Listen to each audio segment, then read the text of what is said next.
Happy Friday, everyone. It's John Lorden here with another Brainscratch for you. This episode being recorded for February 23rd, 2018.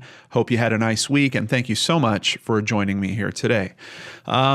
This case is really interesting. It's been exploding over the past few weeks in terms of YouTube videos with a bunch of what I usually call fringe theories about what's going on with this case.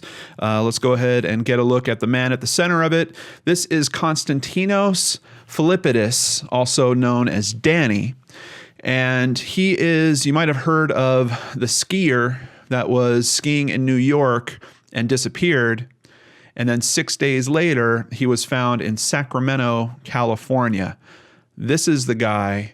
A lot of videos out there are going into potential theories about alien abduction or teleportation, things of that nature. But is there really some more down-to-earth explanations that we should be considering in this case? That's kind of what I wanted to put out there, and that's what we're going to focus on in this episode. What can we learn from the information that's out there that might support several potential theories that we should probably consider before reaching for the cosmos? But with all that being said, let's go ahead and start with an article at cbc.ca. This is actually from when he was a missing person, February 11th, 2018. And here we actually see a picture that includes a map. We're going to look at a close-up of this map a little bit later of the area where he was skiing. Whiteface Mountain in upstate New York is where it happened, and the search continued Sunday for a Toronto firefighter who went missing while on a ski trip there last week. Konstantinos Danny Filippidis, 49, was last seen on Wednesday afternoon. Nearly 100 people took part in the search on Sunday. There were a lot of organizations that were coordinating and working together. Here we have a close-up of Danny's face. New York State Police have said Filippidis was last seen wearing a green ski jacket, black helmet, and red skis. Police described Filippidis as an intermediate skier. According to Toronto area firefighters, he was part of a group of off-duty and retired firefighters and friends and family that were making an annual ski trip. Police have said it is not known how Filippidis got separated from the ski party. We jump forward to NewYorkUpstate.com. This was posted on February 16th, and we see the picture that we started with. This is actually a picture of him being found in Sacramento. Danny Filippidis was found in Sacramento, California on Tuesday. So he went missing the previous Wednesday. He is found the following Tuesday, missing for a total of 6 days, and winds up clear across the country. Here is a quick map where we can see the Whiteface Mountain Ski Resort. And if we cut all the way to the left here, over 2,900 miles is Sacramento. And according to Google Maps, that would take about 44 hours if you were driving continuously straight through to get there. Filippidis, 49, was reported missing on February 7th during an annual ski trip with other firefighters at Whiteface Mountain. He told friends that he wanted to make one last ski run on the mountain. That was the last time they saw him.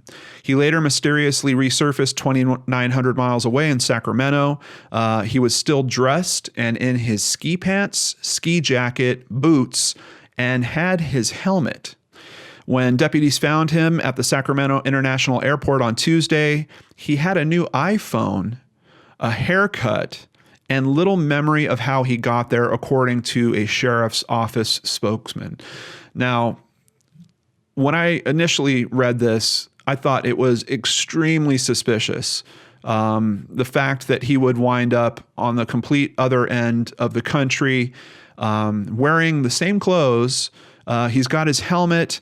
I'm seeing a lot of reports in those fringe stories that I was talking about. Everyone keeps saying that when he was found, he was still wearing his ski goggles. I can't find any information to support that. I've seen a couple of articles that say he might have still had his goggles with him. I don't see anywhere that he was wearing either his helmet or his goggles when he was found.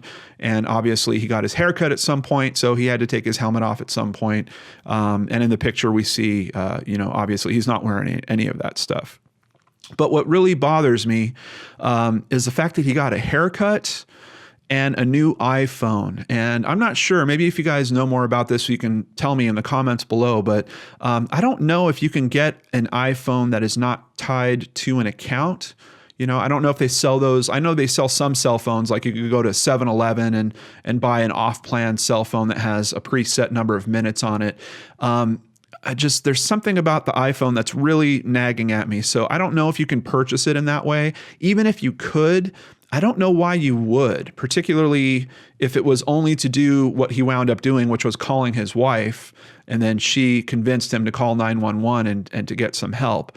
Now, of course, the main theory that's going on around all this is that he has suffered some type of head injury. He doesn't remember what he did over those 6 days. We're going to get into the details on that a bit more. That's kind of the official story around this. And the authorities are asking that, you know, we really don't speculate too much or jump to conclusions on this case. They're not saying don't speculate, but they're saying don't jump to conclusions about this case, which I'm doing my best not to. But I got to tell you guys, when I first read that, it just kind of... I don't know, it just doesn't feel right. Feels like someone that might have been trying to leave their previous life for some reason. What a more convenient way to do it. You tell your buddies, hey, I'm going for one more run down the hill. If we take a look at a map of the ski slopes, everything leads down to where the roads are. So he could have gone up, taken another ride down, gotten down to a road and tried to hitchhike out of there. I'm also really struggling with the logic that someone picked this guy up, apparently, especially how he was dressed, and decided to take him away from the ski resort. If someone picked him up that close to a known ski resort, and especially if he was not in his right mind, or they identified that something could have been wrong with him, wouldn't they have taken him back to the base camp at the ski resort? It seems very strange to me that someone decides, no, we're going to take him across the country.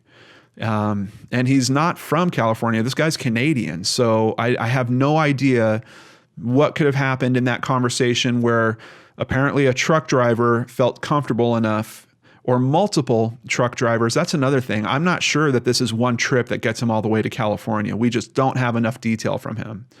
But you have to believe the story that he was at least conscious enough and aware enough to ask people for rides, to take care of himself. I mean, he wasn't found like starving or dehydrated or anything like that.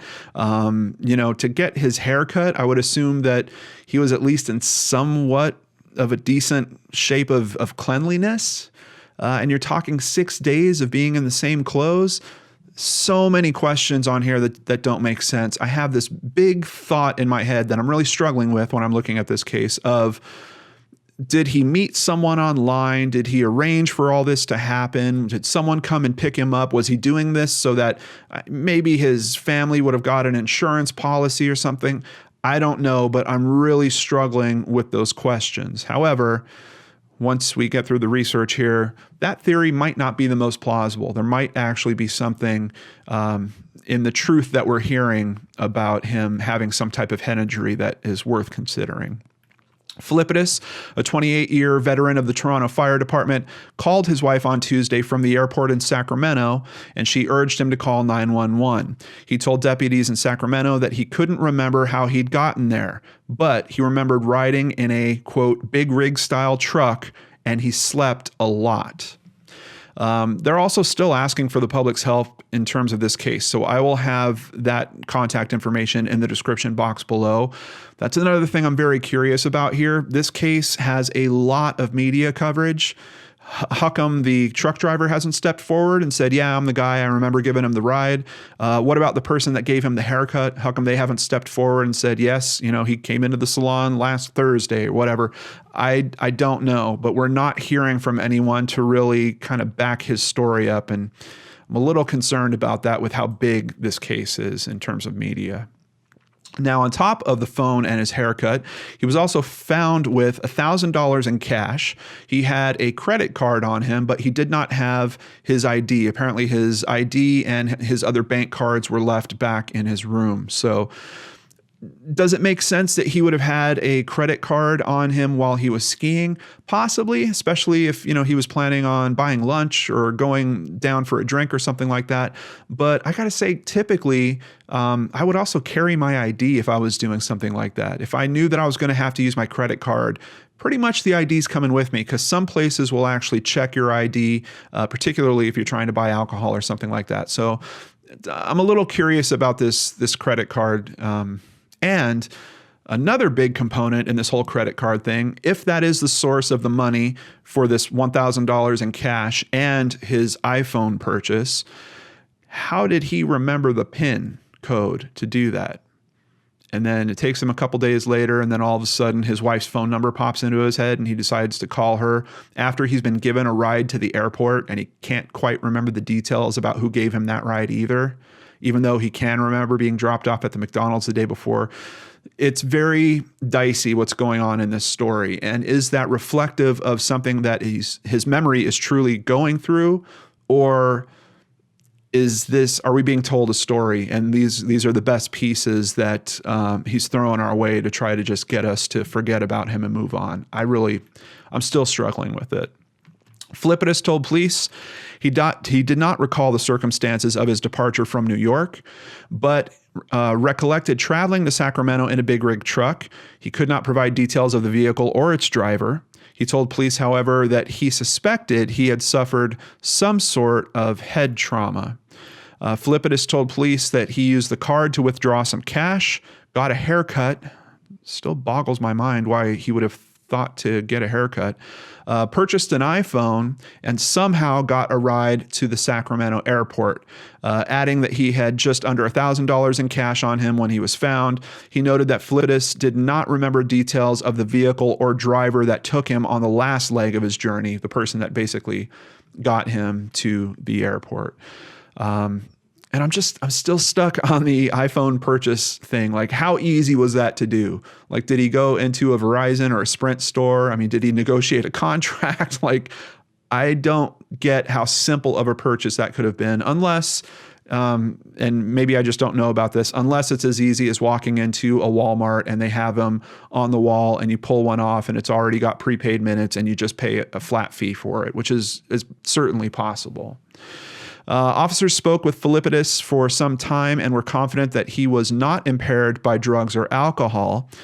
But the gaps in his memory, combined with his surprisingly nonchalant demeanor while recounting the unusual events, persuaded officers that he was in need of medical attention. So they did get him to a hospital to be checked out.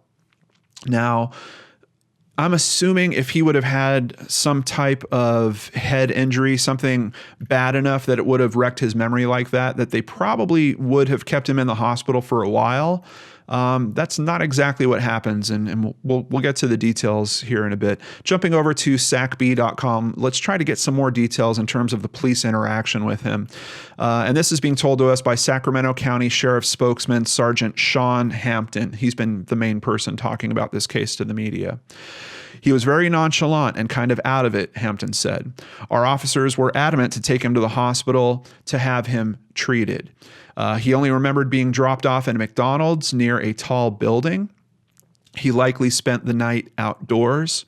Filippidis' sense of time was impaired, said Hampton, adding the man did not know what day it was. He was carrying a credit card and nearly $1,000 in cash, but no identification. He was taken to a Yolo County hospital after making contact with deputies. There is a person that worked at the car rental where he was hanging out, where basically the police came and found him. And this guy kind of witnessed the interaction of the police and him. And based on what that guy said in his interview, he made it clear that he thought that Danny was certainly out of it, but he didn't mention seeing any type of, wounds or head injury or anything of that nature. Admittedly, if he's wearing a helmet, it could be that there wasn't anything superficial in terms of the injury that you could really identify. Jumping over to globalnews.ca, this was from February 19th, 2018, and this is noting that he went back to Canada. A fire captain who was found in California after vanishing from a New York State ski slope is back in Canada. He made a brief stop in Lake Placid, New York, to talk to police there before heading home to Canada. So once again, I just have this very strange feeling that if he was really struggling with some severe medical issue, I don't know that they would have forced him to do this stop in New York as opposed to getting him home so he could be treated, or probably most likely keeping him in the hospital. Now, this article is, February 19th. That's a number of days later, but we find in this information at firehouse.com that he flew from Sacramento to upstate New York on Wednesday, February 14th. That's literally the day after. So they put him into the hospital at some point on Tuesday, and literally the next day he's on a plane. Once again, if he had some kind of traumatic head injury, I don't know that this would have happened this way. So I'm kind of questioning the official story on this. Investigators are now, quote, working to verify what he said to them, State Police spokesman Bo Duffy said Wednesday. Frank Ramagnano, president of the Toronto Professional Firefighters Association, said, trying to figure out what happened during those days has been frustrating. Yeah, I certainly understand that. Filippidis is on medical leave from work as he seeks medical treatment. The firefighter has declined media interviews while the state police investigation into his disappearance continues. So it's odd to me because at the end of this article, we're hearing that he is certainly getting some type of medical treatment. He is specifically on medical leave, but I still have that question of if they would have identified some kind of trauma to him, particularly to his head, would they have put him on the plane the following day? I don't know. I think they probably would have kept him for more than 20 hours for some type of observation. But clearly something is at play here. He's getting some type of medical treatment. Could it be that is something possibly more to do with needing some emotional help of some kind? Possibly. I don't know that there would be a clear distinction, especially coming from this type of source. If, for example, he had some type of emotional breakdown or something like that, I think they still might consider that medical. So I don't know what we can really take from this, but let's move forward to express.co.uk, where just for a little flavor of the articles that are coming out about this alien abduction, he was found in California still wearing his goggles. Like I said, I can't find any information to really back that.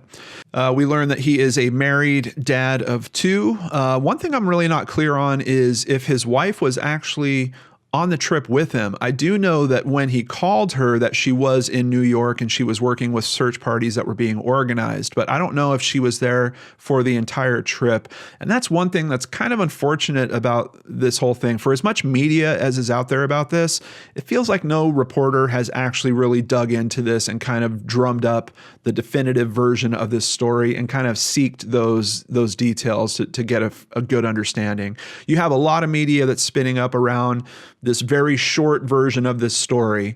Skier in New York disappears. 6 days later, pops up in California wearing his ski clothes. Boom. And that's kind of it. And I mean, just look at how I'm trying to string all this information together. It is really a tough case to really get a decent understanding of. And in my experience, when I bump into things like that, I usually wind up feeling like it's because there's some type of manipulation that's going on there, that some human, not alien manipulation, someone has decided that they're going to try to make things appear a different way from how they actually are. His belongings, including his identification documents, were discovered in his lodge, and his car was still in the parking lot.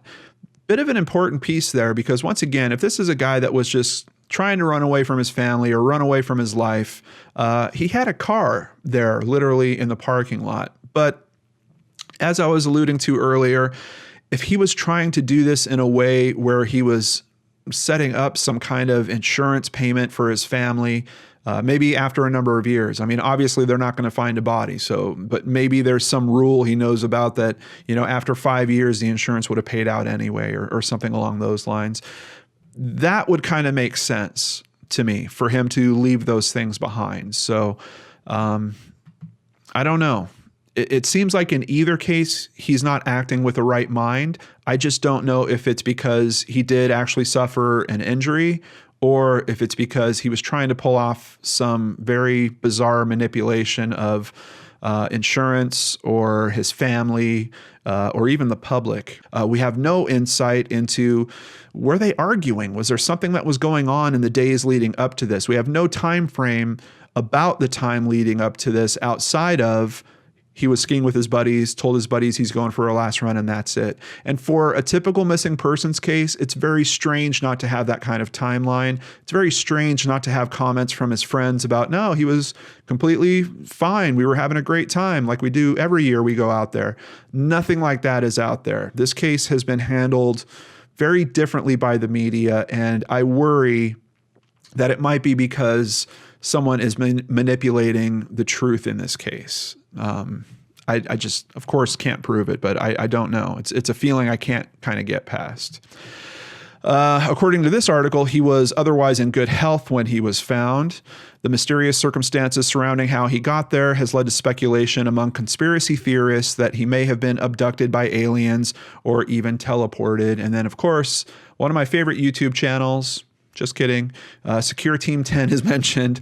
I actually don't mind Secure Team 10. I like some of the videos they put out, like, if they have footage of what they think is alien craft somewhere and they're kind of analyzing the footage. I actually really enjoy that kind of stuff. But I do see this trend with them that whenever there's a news story that could be kind of misunderstood into being some type of supernatural event, they will always go that direction. It just, those videos aren't my favorite, I'll just say. But I'm telling you, other than that, I actually do appreciate them. How does a married firefighter on a mountain suddenly disappear off the face of the planet, seemingly, then suddenly end up in California? That's the question. And until we have the truck driver found, the big missing middle of that is going to remain. And if there is no truck driver, then we're really in trouble. If this is something along kind of the worst event that I could think of, that he was trying to run away from his family, met someone online, they had come and picked him up, the truck driver might not exist. And that person might have a reason specifically to not talk about what happened. Maybe they tried to spend some time together and it didn't work. Maybe they weren't happy. Maybe he didn't like this person or they didn't like him. And he was like, oh, I got to get out of this. Maybe that's the person that literally drove him to the airport and dropped him off there. The pieces of getting a new phone, getting a haircut, pulling out a bunch of cash, really to me seems like, whoa, this is someone that was planning on spending some time away, arranging for a different mode of communication. How hard would it have been if this guy just woke up somewhere and didn't know where he was? How hard would it have been for him to ask someone, can you please call the police? I need some help. I need to talk to them. I need to tell them I'm a missing person, which is ultimately what he did. But he did it after doing all this other stuff that is either extremely bizarre because he can't remember, or is telling a bit of a different story, that he actually had some intentions here that he's not being clear on. Is it possible that when he decided he had to go back to his life, that he was worried about some type of financial or legal repercussions? There was numerous agencies involved in searching for him. Numerous man hours went into that. Is he worried about some bill coming back at him? Is he worried about people figuring out that he was trying to defraud an insurance company? There could be multiple reasons why he is afraid for the truth to come out. Is he afraid that his wife's going to find out that he spent the last week with someone else? There's a lot to consider in this case, so much more than we're finding in these articles. They do finally say here that he did not have a history of mental illness or substance abuse. And if you're wondering why Travis Walton is at the bottom there, that was part of Secure Team 10's thing. And this article goes into it a bit. Wow, this is just like the Travis Walton case where he disappeared for a period of time. Certainly some parallels there, but we have a lot of people that disappear in this country for a period of time and then wind up somewhere again later. The thing that makes them the same is Travis, when he initially popped back up, didn't know where he was either until he started going through hypnotherapy, and then he remembered that he was abducted by aliens. Are we going to see the same type of outcome in this case? I kind of doubt it, but it's definitely a possibility. Jumping over to webmd.com, I wanted to just kind of learn a little bit more about memory loss here. Like, what would cause this type of memory loss? What would the effects be? So let's start here with WebMD. It's the stuff movies are made of. After a blow to the head, a person wanders aimlessly, unable to remember who he is or where he came from. Such sudden, profound loss of memory is rare. And some causes here, they have medications, alcohol, tobacco, or drug use. I don't know that we've actually heard of a drug test being given to him. We do know that it was the police's assessment that he wasn't on anything at that time when they found him 6 days later, but I don't know that there has been any type of legit drug test given to him. So we might even leave that in the still possible category. Sleep deprivation. Obviously, he's talking about the fact that he thinks he slept for most of the time that he was traveling across the country. So I don't know if that applies here. Depression and stress. We have no insight into the dynamics of his family life or relationships, but I think we have to leave that on the board of a possibility as well. Nutritional deficiency.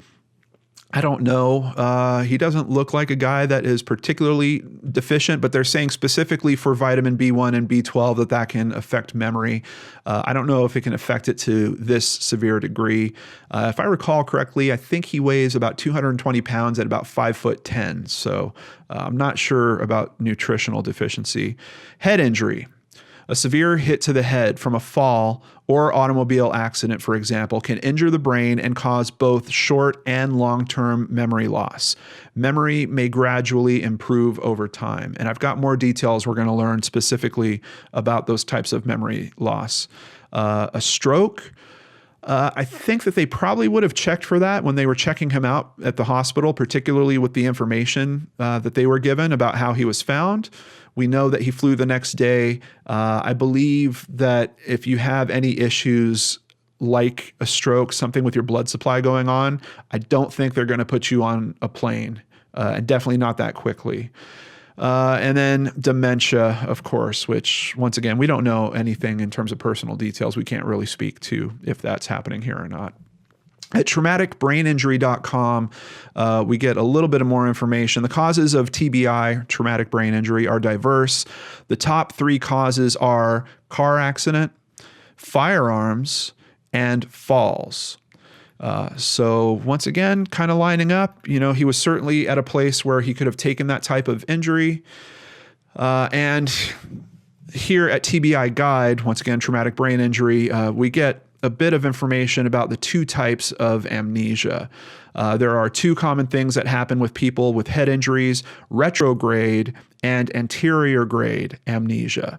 Retrograde amnesia means you have lost memories for events prior to the accident. For some people, retrograde amnesia can cover just a minute or even a few seconds. For other people, it may affect longer periods of time. The last 3 or 4 hours prior to the accident could be gone. Another form of memory loss is called anterior grade amnesia. In this case, events following the accident have been erased. I certainly think that this sounds like this could be the culprit in this case. A good part of that is due to the brain injury itself. I've had patients who spent several months in the hospital, but were only able to recall the last 2 to 3 weeks of their stay. Now, what's strange is that particular example doesn't really match up, but this type of amnesia would be the type we're talking about, anterior grade amnesia.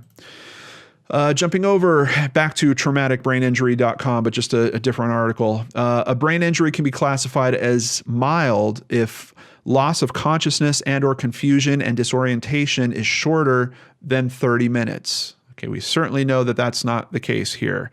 While MRI and CAT scans are often normal, might explain how he was released from the hospital. The individual has cognitive problems such as headache, difficulty thinking, memory problems, attention deficits, mood swings, and frustration. But once again, we're talking about periods of time of less than 30 minutes, and he is, at least the way the story is being described to us, we are talking multiple days that he cannot recall. Severe brain injury is associated with loss of consciousness for more than 30 minutes and memory loss of the injury or pertaining skull injury longer than 24 hours. Now, it's strange. They're actually noting memory loss of the actual event and then going longer than 24 hours. Once again, sounds like that could be a decent fit for what we're talking about here. The deficits range from impairment of higher level cognitive functions to comatose states. Higher level cognitive functions, maybe, but he's certainly, maybe near comatose, or maybe if he was in a coma, he doesn't quite remember it. He thinks that he was sleeping the whole time he was in the vehicle, but you got to consider the common sense factor here. There was someone that was driving him. And wouldn't you notice if someone had slept for 24 hours straight and you were trying to wake them up and you couldn't wake them up, would you really drop them off at a McDonald's on the other side of the country? Or would you try to get them some help? Or would you try to just get them out of your vehicle? There are just so many other outcomes that I'm struggling with when you think that there's someone else that is at least interacting with him in some way. Survivors may have limited function of arms or legs, abnormal speech or language, loss of thinking ability, or emotional problems. Of course, we don't know of any physical things that were apparent in terms of him being found. Now, the news is still kicking around. This article came out just a few hours before I filmed today's segment. And we get a little bit of insight into possibly what was discussed with him by the police when he got back to New York. New York State Police have interviewed Konstantinos Danny Filippidis, 49, but say it's still not clear what happened to him. Anything is possible, New York State Police Major John Tibbetts told WCAX.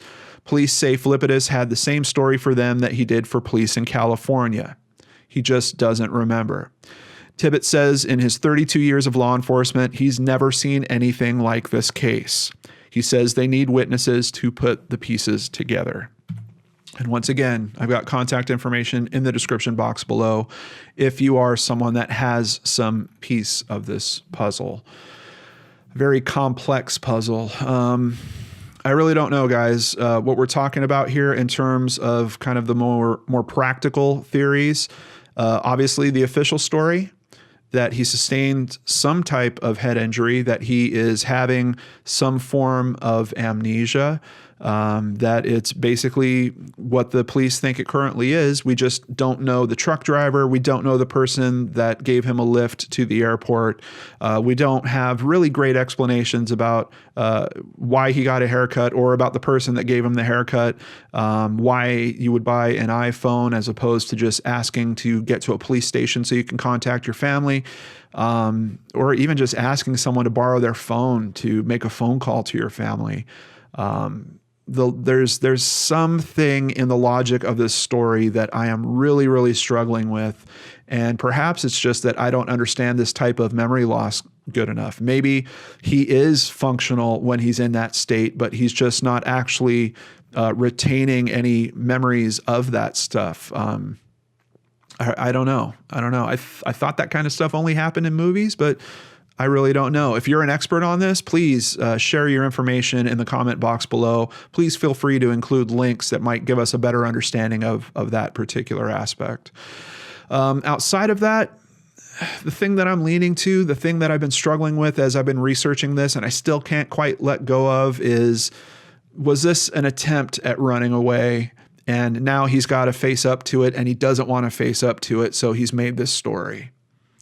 I don't know, guys. There's just something in my gut that's really settling in with that.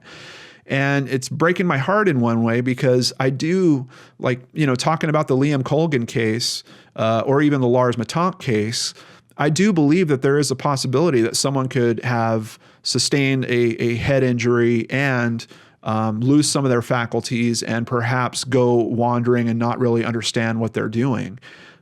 So the thing that's really not working for me here is, once again, taking his credit card, remembering the PIN for the credit card to pull out cash, pulling out that amount of cash, and then getting a haircut, buying a phone. I don't know. It's really, really odd to me, and I'm really having trouble letting it go. I hope that we do get more answers in this case. I hope the truck driver steps up, or whoever drove him, either part way or all the way across the country, will step up and start filling in these gaps for us. But at this point, I really don't know what to expect.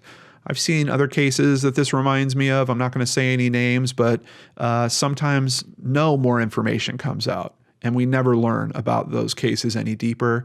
And in those cases, I really feel like the media and we, the people, are being manipulated by someone for a particular reason. Is that what's going to happen here? I think we're just going to have to wait a little bit and find out. And for right now, I'll just be scratching my brain on this one because I really don't know. Tell me what you guys think about it in the comments below. Thank you so much for joining me here today. Hope you have a wonderful weekend, and I'll see you back here on the Lord and Arts channel on Monday. Take care.